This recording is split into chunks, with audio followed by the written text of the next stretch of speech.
একটুখানি সরিয়ে দে। হ্যালো বন্ধুরা, সবাই দেখতে পাচ্ছ এটা একটা বাইক মেকানিক্যাল দোকান, ঠিক আছে। এখানে বাইক রিপেয়ারিং করা হয়। এটা আমার একটা চেনা পরিচিত দাদারই দোকান।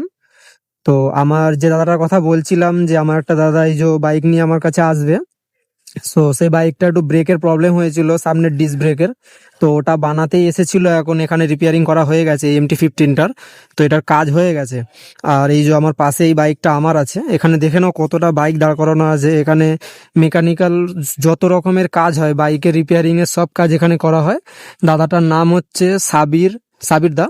তো এখানে এই যে বোর্ডটা দেখতে পাচ্ছ, সাবির অটো রিপেয়ারিং সেন্টার। এখানটায় আসলে এই যে 181 নীলগঞ্জ রোড, আগরপাড়া, কলকাতা 7,01,09, ঠিক আছে। ওই যে বোর্ড আছে ওখানটায়, আমি এখানে ডিসপ্লেতে শো করে দেবো। দাদাটার দোকান এখানটায় আছে, রোডের উপরেই। খুব ভালো কাজ করে দাদা, আমাদের চেনা পরিচিত নিজেদের মধ্যে, ঠিক আছে। কোনো বি প্রবলেম হলে বাইক বানাতে আসতে পারো, এখানটা রিপেয়ারিং হয়ে যাবে, কোনো সমস্যা নেই। আর এই যে দাদাটার বাইক, এই যে খোকন দা এখানে দাঁড়িয়ে আছে। আর এই যে বাইক রিপেয়ারিং করে এই যে আমাদের কি নাম ওঠে, সাবির দা। তো সাবির দা এখানটা বানাচ্ছে বাইক এখন। তো দাদার সাথেও কথা বলতে পারি।